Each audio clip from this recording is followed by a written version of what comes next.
A very good morning, children. How are you all? I hope you all are keeping well and fine. My dear students, today we shall study the third chapter of Hornbill book. The name of the lesson is Discovering Tut. The saga continues. Students, since the chapter is lengthy, so we will cover up the first part of the lesson in today's video class. Student, let us know the contents of today's video class. We shall cover up about the author, introduction of the lesson, a slideshow of mummy images, detailed explanation along with difficult expressions of the chapter. So first of all, student, let us know about the author. Student author is A.R. Williams. Student A.R. Williams developed a love for reading at a very young age. And in the fourth grade, when an assignment to write their own works of fiction was given students, it occurred to him that he too could craft tales for others to enjoy. So he snatched up a twin pack written by Phyllis A. Whitney.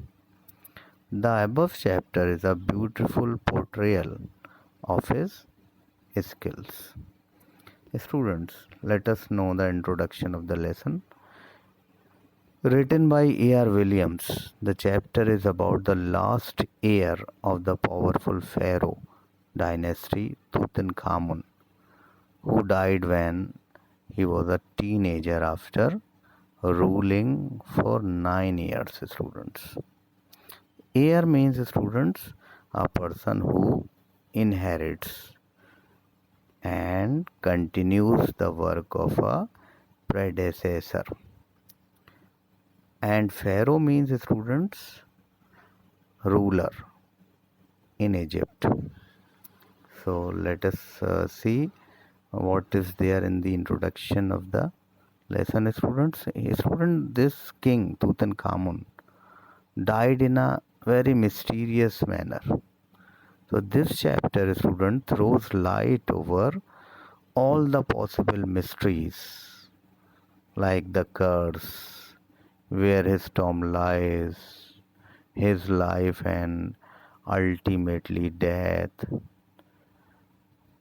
Students, Egyptians believe that there is life after death, and that is the reason why pharaohs were buried with wealth and everyday use items. So student, what happens is, first of all, let us see a slideshow of mummy images.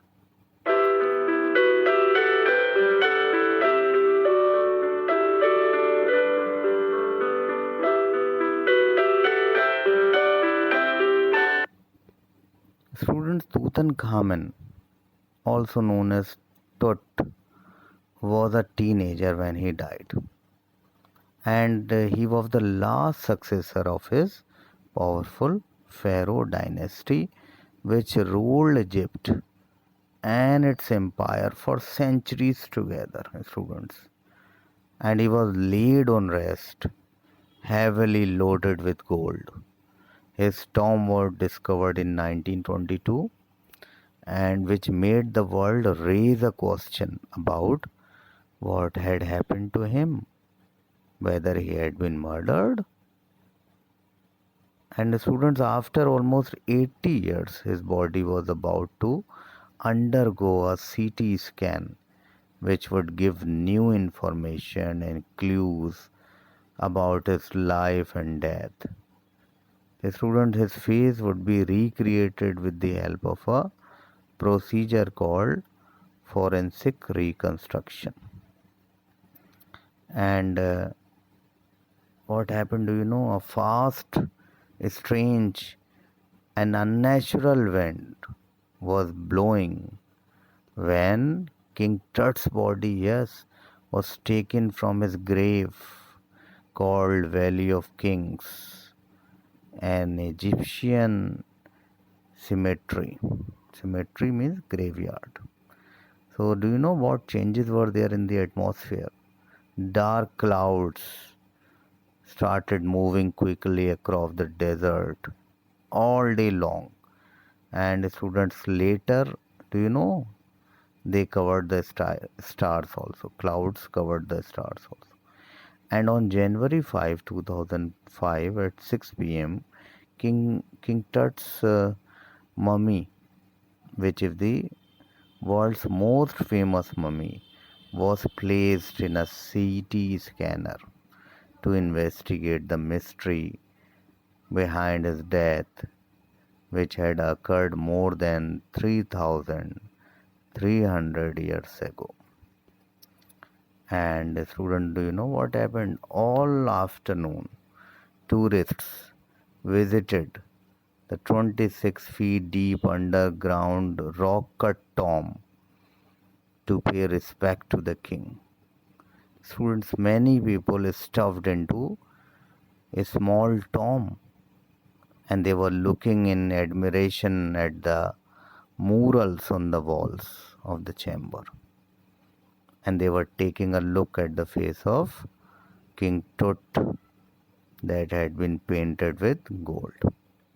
Students, while visitors read the guidebooks in a hushed, in a silent tone, some visitors were standing silently, wondering about his untimely death in his teen years. Some visitors were thinking about his untimely death.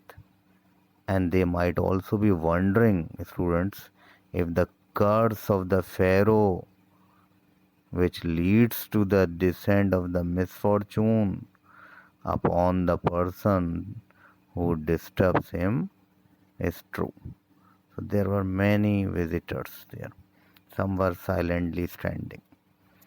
And student, as Zahi Hawass, do you know who is Zahi Hawass? Zahi Hawass, Secretary General of Egypt, leaned over the body to have a look, students. He said that the mummy was in a very bad condition because of what the British archaeologist Howard Carter did to it in the 1920s.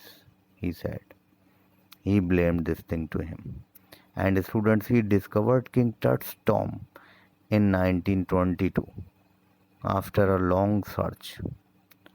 And the valuable treasures of Tut had been explored earlier too, but surprisingly, they were complete. The treasure found at Tut's grave is the richest till date and has come to be known as Pharaoh's legend. Students, it has artifacts in gold which are eternally beautiful and as good as new. Students, such artifacts still get attention. Tut was buried with things of daily use like a razor made of bronze, games, linen garments, and boxes of food and wine which he could use in the next life. Student Howard Carter, took a few months to record the treasures found in Tut's grave.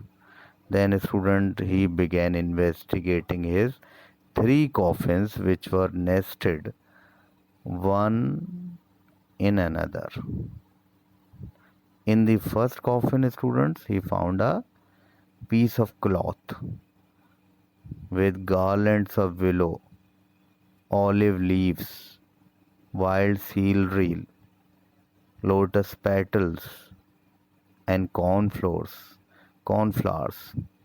which suggested that he had been buried in the month of March or April, because March and April are called flower months. And student, when he reached the third coffin, he was in trouble. Why? Because the body of the mummy had hardened due to the resin which had cemented on the body. and it had stuck to the bottom of the coffin, yes, which was made of gold. Now, student Carter wondered what to do next because no amount of force could separate the two. So, student, do you know what he did? Carter tried to loosen the resin, that glue, by keeping the body in the hot, scorching sunlight. So, student, he kept the mummy in 149 degrees Fahrenheit heat for several hours, but still it remained stuck. So, student, he reported that a chisel could be used to cut down the mummy from the limbs and the trunk so that that body could be taken out of the coffin. And student, according to Carter, he had no choice other than to cut the mummy. So he believed that if he had not done that, the thieves would have removed the gold from the tomb, yes, and would have looted it. So, student, during King Tut's time, the royal people were very wealthy, and they had a belief that after death they could take the wealth along with them. So, for his life, students, for his life after death, he was given precious collars, necklace with decorative patterns, bracelets, rings, amulets, ceremonial aprons, sandals, sheaths for fingers and toes, and now an iconic inner coffin and his mask and a mask. So, student, his men removed his head and every joint of his body, and after they finished, they reassembled the remains in a wooden box with padding filled with a layer of sand to cancel the damage. So, student, it was his new resting place. So, student, we will cover up to here only in today's video class. Hope you have understood it. Thank you.